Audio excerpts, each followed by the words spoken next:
طلع البدر علينا من ثنيات الوداع وجب الشكر علينا. Konsep payung tadi adalah berapa lama gerakan sholat imam. Karena itu memberikan kenyamanan. Baik, yang pertama qiraatil Fatihah. Jadi kalau imam bacaan Fatihahnya hancur, bagus nggak usah jadi imam, Pak. Itu Imam Syafi'i bilang nggak sah sholat berimam kepada imam yang tidak fasih Fatihahnya. Karena Fatihah ini wajib. Kalau baca surah itu sunnah. Ustadz, rakaat 1 baca qul huwallahu ahad, ya. Rakaat kedua qul huwallahu ahad, ya. Nanti sholat zuhur qul huwallahu lagi, Ustadz. Rakaat 1, rakaat 2 begitu juga. Cuman itu, Ustadz? Ya kalau nggak ada ayat lain yang hafal, nggak masalah, Pak. Tapi Al-Fatihah ini wajib. Sempat nanti baca alhamdulillahi rabbil ngalamin. Ya kok ngalamin? Mentang-mentang iki orang Jawa kok ngalamin? Ini alamin. Ya, Pak. Maka syarat imam itu yang pertama 4. Pertama syarat imam itu a'lamuhum, alim. Banyak wawasan ilmu fikihnya, itu angkat jadi imam. Yang kedua afsa'uhum, fasih bacaannya, angkat jadi imam. Maka Imam Syafi'i bilang nggak sah. Imam Maliki bilang sah, nggak masalah.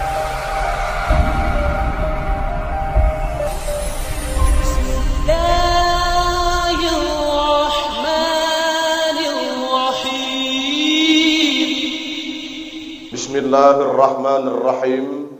Assalamualaikum warahmatullahi wabarakatuh.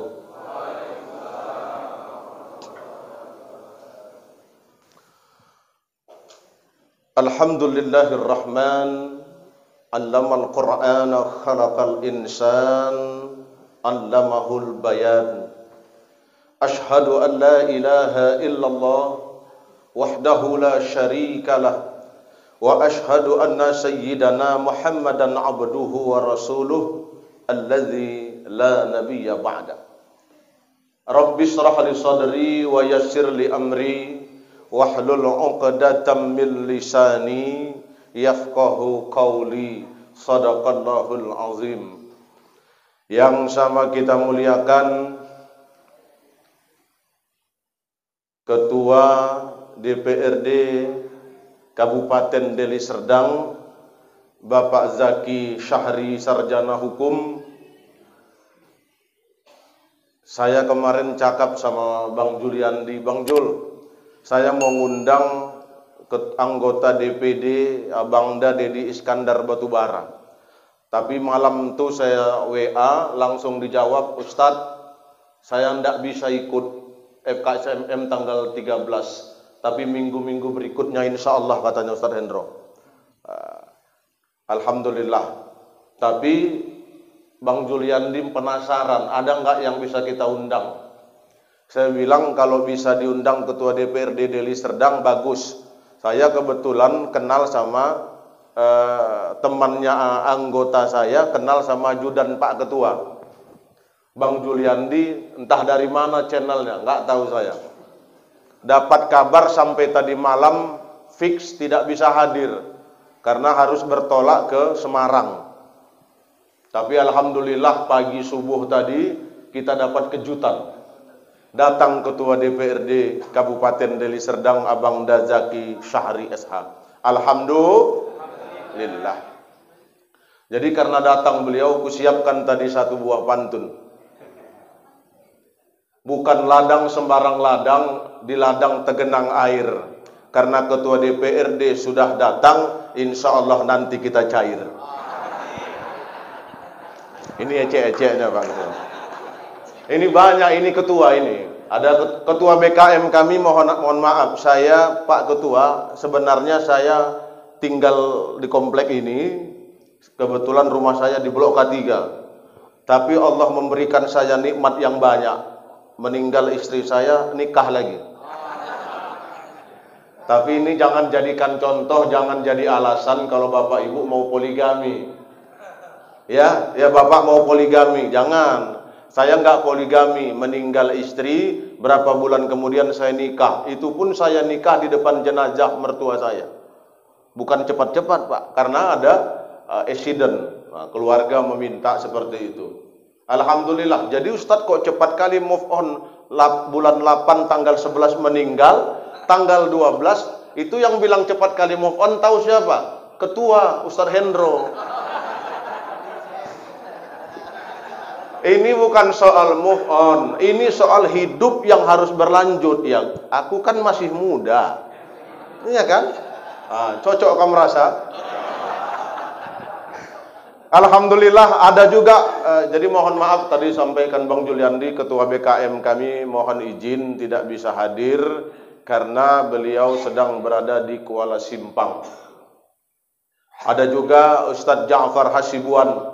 Beliau juga mohon maaf karena ke Tanjung Balai sedang jadi hakim MTQ Kota Tanjung Balai. Ini banyak ketua. Ada ketua FKSMM yang kita muliakan Ustadz Muhammad Hendro SPDI. Beliau yang ngeki saya, bilangkan Ustadz cepat kali move on. Ternyata begitu saya undang resepsi, beliau datang sudah tutup kursi. Tapi nggak apa-apa, beliau walaupun datang tutup kursi, mohon maaf Ustadz Hendro, makanan udah nggak ada lagi. Nggak apa-apa Ustadz, yang penting aku sorongkan amplop, katanya. Alhamdulillah. Kita muliakan Ustadz Hendro. Ada juga di sini wakil ketua. Ini banyak ketua. Wakil ketua FKSMM Ustadz Syamsir, Pak Kepala Desa Mencirim, Pak Sugeng. Ada pula kepala desa, beliau ini incumbent lagi. Calon kepala desa saya Mencirim. Alhamdulillah, mudah-mudahan terpilih. Ini doa di masjid ini Pak. Di samping Ustadz Hendro ada pula lagi calon. Nah, bakal calon Syed Muhammad Najib, orang Pakistan. Tapi dulu watuknya, sekarang beliau udah jadi warga Deli Serdang. Kita doakan yang rame-rame rajin datang pengajian subuh, segala hajatnya dimudahkan Allah. Amin. Jadi karena banyak ketua, ini ada Ustadz Alirman. Ini mohon maaf Ustadz, aduh awak nih ada Ustadz Syahriaman Siregar. Allah, ini Ustadz Kondang ini. Ini luar biasa nih Ustadz Kondang. Ada kepala desa Pak Johar. Yang kepala desa kan, bukan calon kan? Main lagi Pak. Ini mumpung ada ketua DPRD. Yang baju biru ya, oh ya. Pak apa? Pak Johan. Oh, alhamdulillah. Dua kepala desa, satu calon kepala desa, alhamdulillah hadir. Mudah-mudahan majelis kita dirahmati dan diberkahi Allah Subhanahu wa taala. Para asatidz yang dirahmati Allah Subhanahu wa taala, hadirin wal hadirat, jamaah FKSMM yang berbahagia. Ini karena banyak ketua, aku pun siapkan 2 pantun tadi. Karena yakin ini Pak Simin nanti mau nyampaikan pakai pantun juga ini. Ada pantun ini karena mumpung ada ketua Pak. Kita siapkan pantun ini Bang Andi.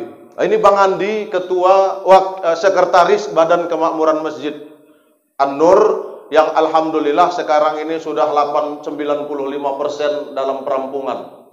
Kanan kiri mau dipasang apa ini Bang? Hiasan lah ya supaya lebih indah. Jadi belum selesai, masih sekitar 90 sampai 95%. Insya Allah datang ketua DPRD, 2 kepala desa, 1 calon kepala desa, insya Allah selesai urusan. Karena katanya kalau naik kereta tua banyak didempul. Kalau kita banyak panggil ketua, insya Allah cair limpul. Itu ketua OKP. Tapi kalau itu ketua OKP. Kalau ketua dewan, tinggi burung terbang di atas awan, cahaya mentari berwarna kuning. Kalau manggil ketua dewan, yang kuminta nomor rekening. Mudah-mudahan nanti Bang Juliandi kasih nomor rekening sama Pak Ketua, biar selesai masjid kita ini. Alhamdulillah. Bapak Ibu hadirin yang dirahmati Allah, itu sekedar muqaddimah saja. Jangan pula Pak Ketua masukkan ke dalam hati. Alhamdulillah yang kita hormati ada Ustadz Azizi Batubara, ini imam kita tadi, Qori Nasional tingkat mahasiswa. Beliau kebetulan imam Masjid Agung Binjai. Saya minta tolong supaya hadir baca Quran jadi imam di tempat kita ini. Alhamdulillahirabbil alamin. Bapak Ibu hadirin yang dirahmati Allah, saya juga hampir sama dengan Pak Ketua Dewan. Mungkin lepas dari sini saya nggak bisa lama-lama, paling 7:30 lewat. Karena jam 8:30 saya harus baca doa peresmian SPBU Sel Jalan SM Raja. Cuman mau bilang, ini Ustadz bukan kaleng-kaleng.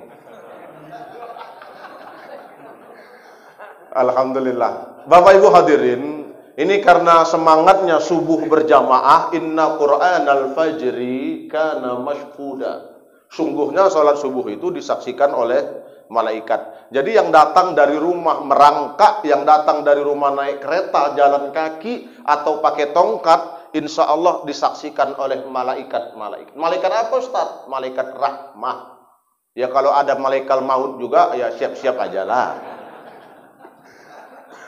Nah karena ini semangatnya subuh berjamaah, saya cuma mau nyampaikan beberapa adab sholat berjamaah. Ini adab ini penting Pak, dari segala cabang ilmu yang di atasnya adalah adab, al-adabu fauqal ilmi. Dan ada satu kitab namanya kitab Mu'alli apa? Lupa pula. Saya kitab adab. Termasuk yang saya sampaikan hari ini namanya kitab Bidayah al-Hidayah, ditulis oleh Imam Al-Ghazali. Itu di dalam kitab itu ada adab tentang ketaatan, adab tentang meninggalkan maksiat.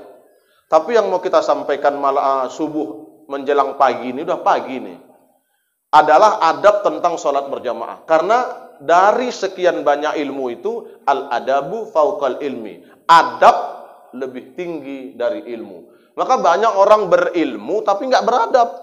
Contohnya apa? Itu koruptor. Bukan nggak ada ilmunya Pak, ya kan?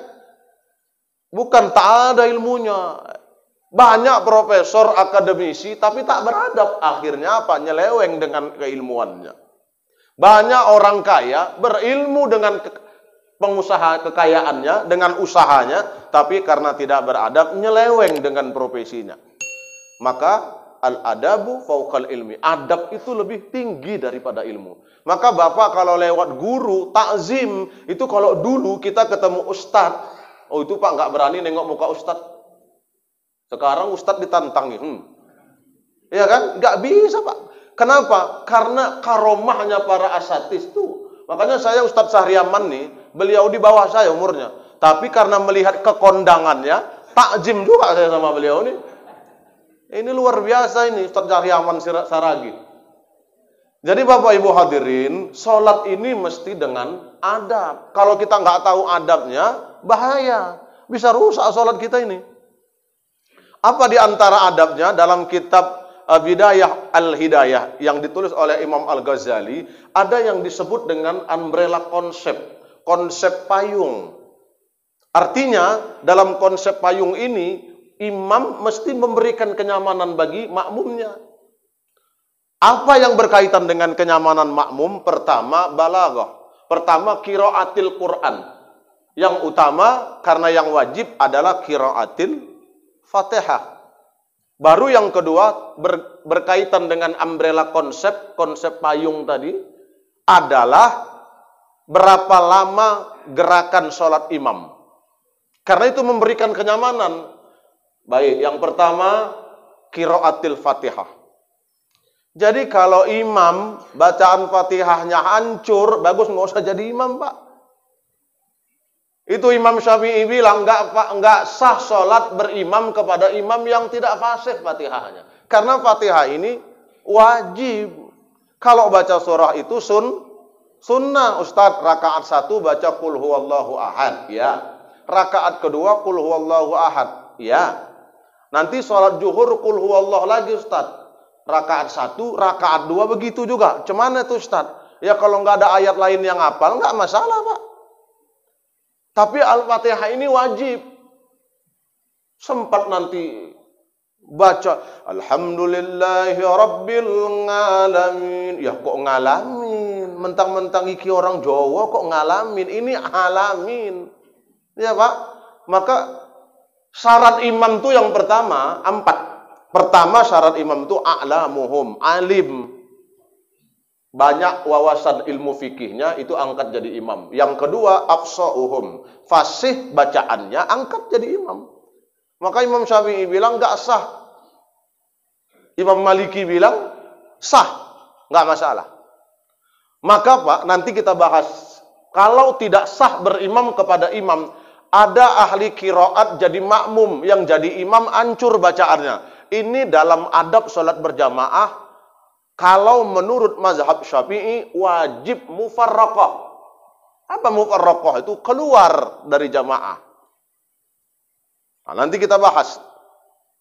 Jadi Bapak Ibu hadirin, berkaitan dengan qiraah Fatihah ini wajib.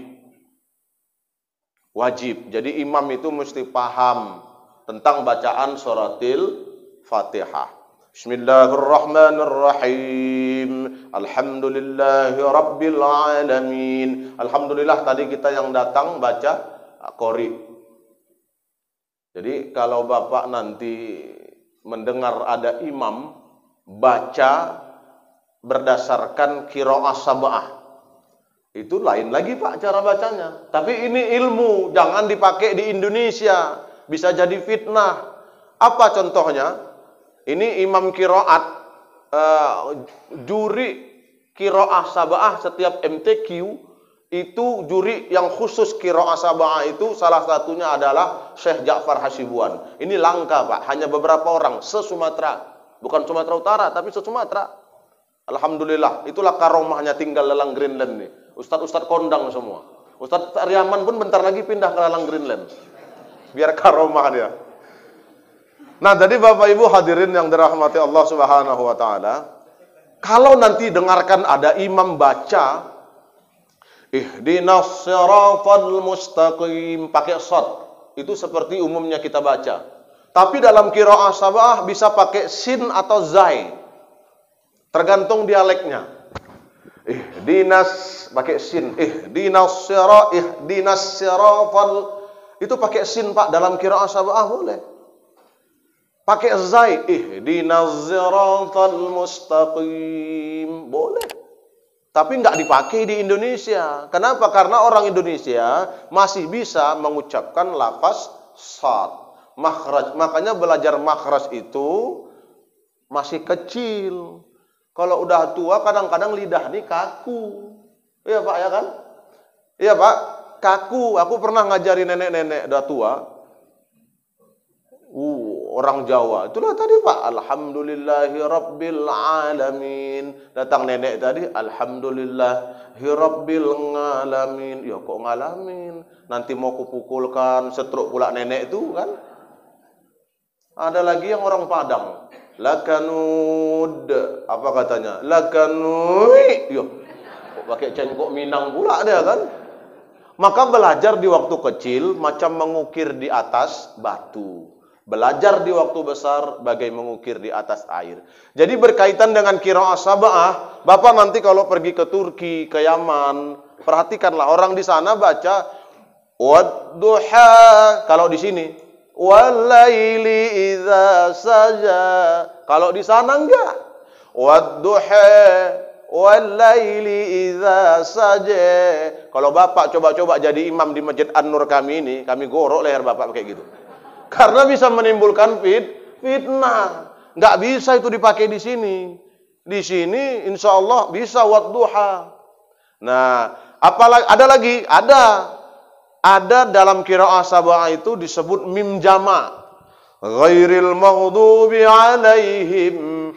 Tapi dibaca dalam qiraah sab'ah ghairil maghdubi alaihim waladdallin. Kalau disambung ghairil maghdubi alaihim waladdallin, itu boleh Pak. Tapi sekali lagi supaya tidak menimbulkan fitnah, jangan baca di Indonesia. Jelas? Satu, qiraah Fatihah ini penting. Kalau ada imam yang sengaja, bahkan Buya Yahya, kalau Bapak lihat dalam beberapa tausiah-tausiahnya, Buya Yahya bilang kalau sekiranya imam menyengaja menyelewengkan bacaan Fatihah, menyalah-nyalahkan bacaan Fatihah, maka wajib mufarraqah. Keluar dari sholat jamaah. Kalau dia sengaja. Tapi dalam adab mufarraqah itu terbagi kepada 5 nanti. Ada wajib, ada sunnah, mubah, makruh, haram, ada juga. Nah, Bapak Ibu hadirin yang dirahmati Allah, jamaah FKSMM yang berbahagia, ini berkaitan dengan imam. Jadi imam adabnya pertama sekali haruslah bacaan Fatihahnya pas dan sah, fasih. Yang kedua tadi berkaitan dengan lamanya sholat, gerakan sholat. Jadi sholat itu ada tumaninahnya. Bapak kalau jadi makmum mesti ikutin gerakan imam. Jangan jadi makmum mendahului imam. Maka kalau imam sudah bilang Allahu Akbar, sempurna gerakan imam. Ketika imam sudah bilang barulah Bapak takbir makmum. Allahu Akbar. Dalam mazhab Syafi'i, Bapak boleh menyebutkan takbir saat selesai qomat, imam langsung takbir Allahu Akbar, baru diikutin oleh makmum. Kalau tangan imam masih mengangkat, jangan Bapak coba-coba. Memang tak haram, tapi ini adab. Supaya kita belajar, Pak. Karena implementasi dari sholat berjamaah, bagaimana cara kita menghargai pemimpin. Nah, Bapak Ibu hadirin yang dirahmati Allah Subhanahu wa taala. Jadi, bahkan pendapat lain mengatakan ketika muazzin sudah qomat mengatakan qad qamatis salatu, qad qamatis salah, imam sudah siap di tempatnya dan takbir saat qomat itu, Pak. Tapi begitu imam muazzin selesai, langsung makmum ikut takbir. Tapi yang kita pakai Syafi'i, begitu selesai muazzin qomat, baru imam takbir, baru kemudian kita takbir. Ini berkaitan, karena kata Nabi, jangan mendahului imam. Fa idza ammanal imam fa aminu. Kalau imam sudah bilang amin, baru awak ikut bilang amin. Iya, Pak? Cocok? Coba kita tes. Ghairil maghdubi alaihim waladdallin.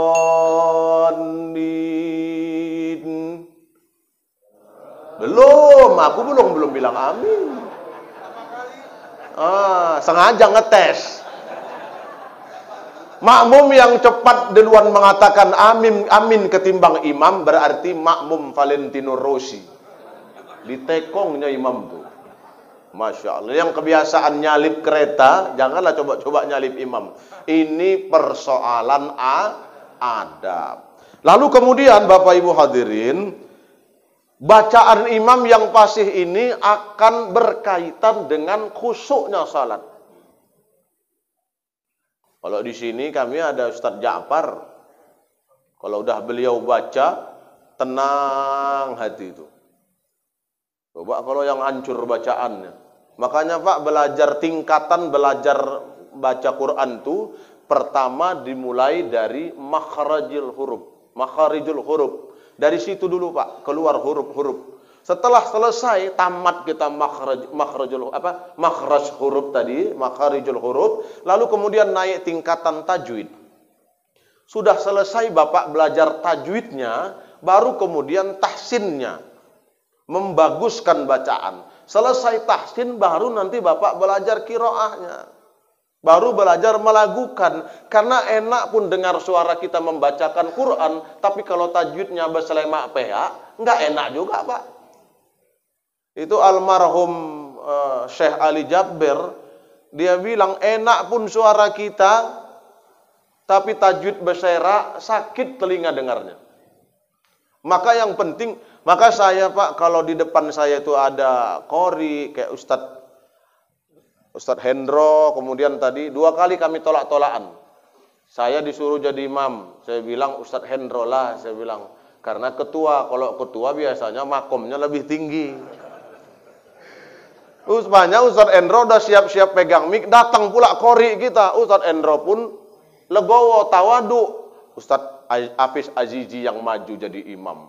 Nah, supaya ini adab, Pak. Jadi kalau ada orang yang berilmu, fasih bacaannya dari kita jangan coba-coba maju. Saya kalau di sini maghrib dulu, waktu masih ini mengenang lah in memoriam. Kalau kebetulan ada Ustadz Ja'far, ada saya, ada Ustadz Jamil, kemudian ada Ustadz Hamdan. Saya nggak berani Pak maju kalau nggak disuruh Ustadz Hamdan. Kalau nggak disuruh Ustadz Ja'far, nggak disuruh Ustadz Jamil. Kenapa? Ini persoalan adab. Suaraku kalau baca cempreng.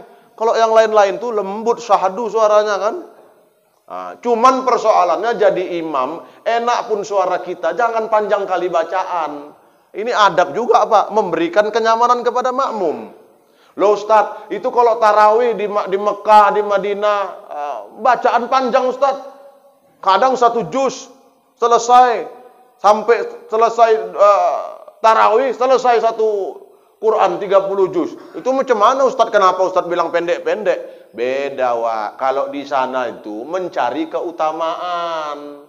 Kalau di sini datangkan orang ke masjid aja Pak ya. Iya Pak, betul.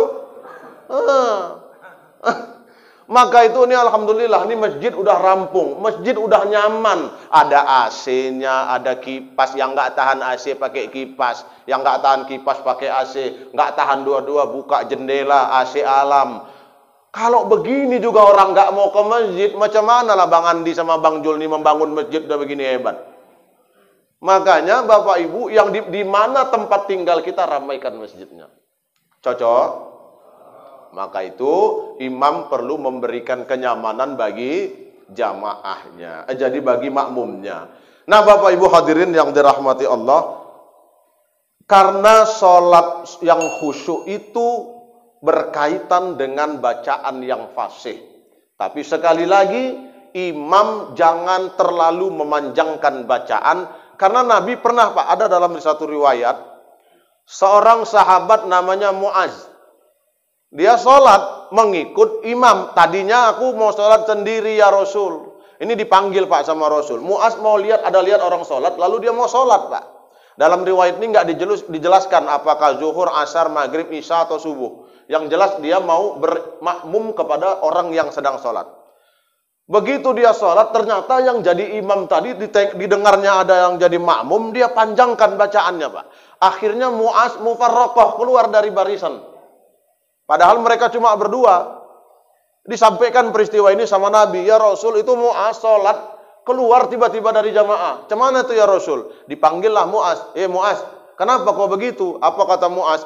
Ya Rasulullah, aku nggak tahan. Tiba-tiba mau aku jadi makmum, kupukul pundaknya, dia langsung panjangkan bacaan. Nggak tahan aku ya Rasul, banyak urusan lagi. Apa kata Rasul? Didatangi imam tadi. Apa kata Rasulullah? Apakah kau mau melakukan fitnah dengan bacaan yang panjang tadi? Maka itu Bapak Ibu hadirin, ini dari kisah ini bahwa penting untuk memperhatikan kemaslahatan makmum. Bahwa makmum itu ada yang tua, nggak tahan lama ruku, nggak tahan lama sujud, kadang-kadang ditahan-tahankannya karena imamnya lama. Begitu bangkit, bukan lagi sakit pinggang Pak, kentut. Batal sholat. Iya kan? Makanya imam ini mesti memperhatikan, janganlah dia baca, kalau baca surah Asy-Syams masih oke lah, surah Al-A'la masih oke. Tapi kalau Al-Baqarah 1 juz dia baca, apa nggak lintang pukang wak-wak di belakang. Oleh karena itu jangan karena apa? Kalau imam terlalu memanjangkan bacaan, nanti khawatir imam khusyuk dengan bacaannya, makmum khusyuk dengan lamunannya. Udah dibacanya setengah juz, udah mulailah makmum nih bosan kan, tengoknya ke atas, cantik juga Masjid An-Nur. Orang lagi sholat matanya entah kemana-mana, lampunya baru, ini pakai plafon Jepara, kipas. Udah selesai nggak ada lagi ditengok-tengok kalender 2022. Udah selesai semua di dinding dibaca, tengok ke bawah, belum imam selesai lagi, tengok lagi ke bawah, wadimor. gajah duduk, gajah telentang. Masya Allah. Nggak sah sholatnya Pak. Kenapa? Banyak yang dibacanya. Maka itu kalau kita sholat, tuh Ustaz Abdul Somad bilang, pesan, kalau kita sedang sholat, jangan pakai baju yang ada bacaan di belakang. Gak usah pakai bacaan-bacaan di belakang. Macam Pak Syed Muhammad Najib nih. Mentang-mentang beliau nanti jadi calon kepala desa, tulislah pula Syed Muhammad Najib, calon kepala desa. Makmum di belakang, jangan lupa pilih. Kan kacau ini. Ini mau sholat jamaah atau mau kampanye? Ini contoh Ustaz. Aduh. Ustaz bilang-bilang kayak gini, jadi ingat jemaah nih kan. Bapak ini Ustaz, ini paling yang mencirim berapa orang lah. Cuma ini paling banyak nih Kutalim Baru. Saya mencirim sana ya. Kalau ini Paya Geli. Ustaz calon ke Paya Geli ya. Tapi bagi yang punya saudara boleh lah. Kan gitu. Ini contoh. Bukan aku kampanye. Cuma ini kan Pak Ketua Dewan, kalau udah mau kampanye, payahnya masyarakat kita ini. Bapak kalau ada kepala desa kampanye, kepala daerah kampanye, anggota dewan kampanye, jangan pakai pantun Pak, mentang-mentang orang Melayu. Datang calon, langsung dibilang, Pak katanya, Tanjung Tiram Batubara. Kalau disiram baru kasih suara. Ya. Ini kan politiknya pakai uang, nggak bagus. Ada lagi yang agak-agak ke sana Ustaz. Apa lagi pantunnya? Ranto perapat Labuan Batu. Udah dapat nggak mau tahu. Dua nokang dia, sana ambil sini ambil, nggak nyoblos. Parah betul. Yang paling parah ada lagi Pak, ikan mujair, ikan sembilang, udah cair ngilang.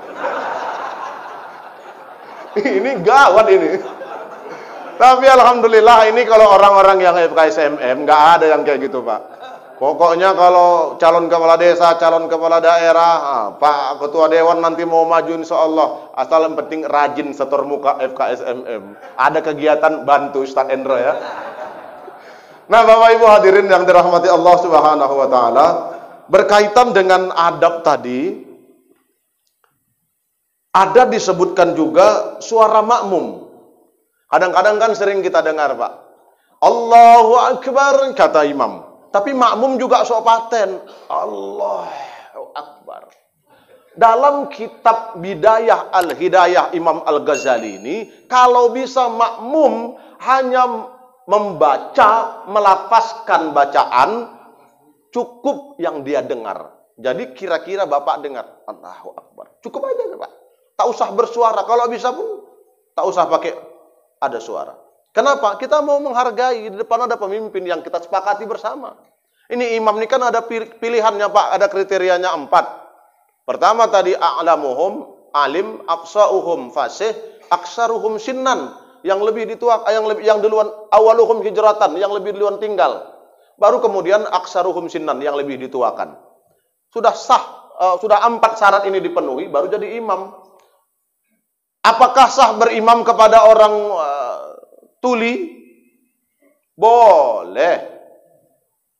Tapi diutamakan bagi orang yang tidak tuli. Ada 2 orang fasih, 2 orang alim. Tapi 1 tuli. Yang tidak tuli angkat jadi imam. Kenapa? Mana tahu dia tadi salah. Subhanallah, kata makmum. Nggak dengar pula dia kan? Subhanallah, nggak dengar juga dia. Nah ini kacau ini. Maka yang diutamakan yang tidak tuli. Nah Bapak Ibu hadirin, jadi imam ini juga mesti tahu Pak. Kalau ada imam nggak tahu kentut itu membatalkan sholat, kacau juga ini. Itu kemarin gitu kejadian. Dari sholat subuh Pak, rakaat pertama, ini kan setan suka goda ini. Begitu takbir, ditekannya perut kita seolah-olah mau kentut. Tahankan. Allahu Akbar. Ditahankan ya. Makmum rame. Rakaat sujud terakhir udah nggak tertahankan lagi Pak. Keluarlah kentut tadi, tapi alhamdulillah ndak berbau, tak bersuara. Macam iklan panter, nyaris tak terdengar. Tapi apapun namanya, kalau keluar angin, kentut, batal sholat. Kenapa batal sholat? Kenapa Pak? Kenapa batal sholat kalau kentut? Karena kentut itu membatalkan wudhu. Wudhunya batal, tidak sah sholat. Ini karena kentut dia sendiri yang tahu dan Allah makmum gak ada yang dengar karena tak berbau, tak bersuara. Selesai dia kentut, sujud ini keluar nih imam dari pintu samping, masuk ke kamar mandi. Orang sujud semua. Ini bahaya. Ini contoh pemimpin yang tak mau diganti. Kalau udah salah, keluar dulu. Keluarlah. Yang di belakang, pas di belakang imam, maju ke depan. Kan gitu kan? Ini keluar dia Pak. Masuk ke kamar mandi, kentut sekentut-kentutnya, baru kemudian ambil wudhu. Makmum udah gelisah. Yang sop kedua, Neng, ini kok lama kali nggak bangkit ini. Bangkitlah makmum tadi, tengoknya imam udah nggak ada. Menjerit dia. Woi, imam kita hilang, kata. Ini kan parah, Pak. Maka imam tuh mesti tahu kalau dia salah. Kalau imam salah tuh dua, Pak. Cara negurnya. Kalau salah bacaan, luruskan bacaan. Tapi kalau salah gerakan, subhanallah, subhanallah, diingatkan. Minimal yang lebih utama mengingatkan 3 orang pas di belakang imam. Mesti diingatkan. Tapi mengingatkan subhanallah, cukup bilang subhanallah. Nggak usah pakai lagu. Ya Ustaz Endro kan, betul kan? Jangan pula Bapak mengingatkan salah gerakan imam, Bapak ingatkan pakai lagu. Subhanallah. Jangan. Nanti imam jawab pula, walhamdulillah. Ini mau sholat atau salawatan? Ya. Kalau salah bacaan, luruskan bacaan. Jadi kalau bacaannya ini maka yang 3 orang di belakang imam, kemampuan tahsin, kemampuan hafalan bacaan Quran minimal sama dengan kemampuan imam. Minimal mendekatilah. Kalau Al-Kafirun aja nggak hafal, imam tiba-tiba lupa, gimana yang belakang mau ngingatin? Itu Al-Kafirun tuh Pak, apalagi bisa menjebak itu. Qul ya ayyuhal kafirun la a'budu ma ta'budun wa la antum 'abiduna ma a'bud wa la ana 'abidum ma 'abadtum wa la antum 'abiduna ma a'bud wa la ana. Enggak selesai. Itu aja diputar. Makmum di belakang setengah-setengah ingat, dilanjutkannya lakum dinukum waladdallin. Amin, ulang lagi. Kalau imam nggak hafal sampai bacaan terakhir, lakumnya dia lupa. Udah Pak, kalau diingatkan makmum itu juga nggak ada yang ingat, langsung Bapak takbir, Allahu Akbar, ruku, selesai. Sah Ustaz, sah. Karena bacaan ayat itu sunnah. Nah Bapak Ibu hadirin, jadi berkaitan dengan adab ini penting. Udah hampir 7:30, aku pun harus bergerak. Tapi nggak apa-apa, kita berikan kesempatan kalau memang ada yang mau bertanya jawab. Tadi saya janji mau menyampaikan adab tentang mufarraqah. 5. Mufarraqah itu kalau tidak ada alasan syar'i yang dibenarkan dalam syar'i, Bapak makruh mufarraqah. Keluar dari imam itu makruh. Ada asbab-asbabnya. Maka itu kalau dalam fikih, Bapak belajar fikih, hukum itu bisa diletakkan pada perbuatan. Dan hukum itu bisa berubah, Pak. Hukum itu bisa berubah. Dari haram, walaupun tidak sampai pada taraf derajat halal, tapi sampai pada tahap derajat mubah, sudah berubah hukumnya. Dari haram jadi mubah. Bapak minum air. Halal nggak air putih? Hah? Air putih nggak ada hukumnya. Air putih itu benda yang bisa dikenakan benda apa Pak? Perbuatan kita sebagai makhluk terhadap benda. Bapak minum air putih 1 gelas, minumnya perbuatan kita kan? Minumnya Bapak halal. Ini tadi dikasih merek baru. Aku nggak tahu merek apa tadi. Lupa. Kalau Bapak minum air aqua cup, halal. Tapi kalau Bapak minum 1 gentong aqua sekali teguk, langsung tenggen, haram Bapak minum aqua. Maka itu, mufarraqah juga begitu. Ada mufarraqah yang Bapak dimubahkan. Tapi kalau tidak ada unsur syar'i, Bapak nggak boleh mufarraqah ya, nggak boleh keluar.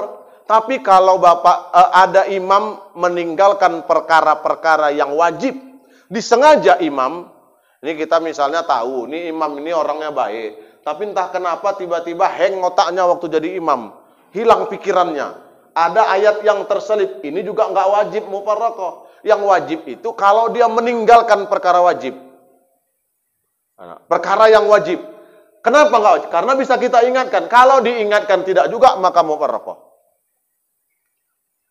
Ada yang mubah, ada yang sunnah. Yang sunnah itu bagaimana? Kalau imam meninggalkan perkara-perkara yang sunnah dalam sholat, maka bapak sunnah untuk mufarraqah. Bapak boleh meninggalkan jamaah.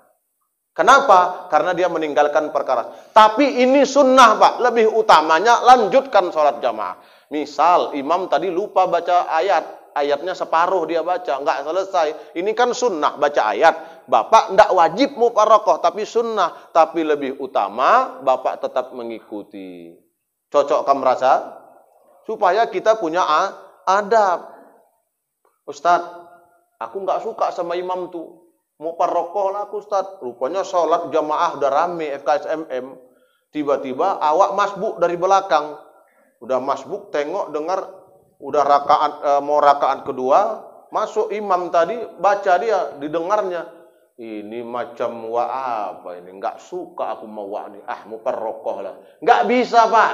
Bapak tak suka sama imam, tak bisa jadi alasan mufarraqah. Lanjutkan sholat. Kenapa? Sholat jamaah ini dua kita dapat pahala. Pahala sholat dan pahala jamaahnya. Kalau bapak mufarraqah, dengar suara imam mancur berselemak PA, baru bapak mufarraqah boleh. Tapi alasan ketidaksukaan terhadap imam nggak boleh. Iya, Pak? Cocok? Saya kira mungkin itu saja yang disampaikan subuh menjelang pagi, pagi menjelang siang ini. Karena acara kita dari subuh kan, jam 6. Ini biasanya nggak pakai baca Quran Ustaz Endro kan. Tapi Masjid An-Nur ini entah kayak mana ceritanya. Kami cerita sama Bang Juliandi biar dapat barokahnya. Kita undanglah Qori supaya cuma kemarin salah pula pengumuman mana Pak Edi dibuat pula Qori'ah. Ya Allah, untung awak begitu share ke Ustadz Hafiz Azizi langsung diki Ustadz besok aku datang kayaknya harus pakai jilbab ini gitu. Tapi alhamdulillah cekatan betul Pak Edi, langsung berubah malam tuh langsung kukirim sama Ustadz Hafiz. Alhamdulillah beliau senang tak jadi pakai jilbab. Bapak Ibu hadirin yang dirahmati Allah, saya kira mungkin kalau ada yang ingin ditanyakan, silahkan ditanyakan. Tapi jangan pula nanya, ngetes-ngetes. Aku tuh yang paling malas tuh. Aku kalau nggak tahu, ku bilang nggak tahu Pak. Kalau tahu, ku bilang tahu. Kalau separuh ilmuku, ku sampaikan yang separuh tuh. Kalau nggak tahu, ku bilang nggak tahu. Tapi nanti ku buka lagi kitab, tanya sama guru, baru kemudian ku japri. Saya lebih suka gitu. Nggak, saya jujur-jujur aja. Kalau memang ilmu kita masih dangkal. Nggak penting. Jangan kadang-kadang jamaah ini ngetes dia. Ustadz tahu keong. Keong kan punya rumah. Iya. Itu rumahnya KPR apa kredit Ustadz? Aku mana tahu lah kalau itu. Kok itu yang ditanya ya kan? Ini kadang-kadang nanyanya usil. Ya aku bilang aja kau angkat keongnya, kau goyang-goyang. Kalau jatuh perabotannya berarti dia cash. Aku bilang. Ini nanyanya aneh-aneh aja.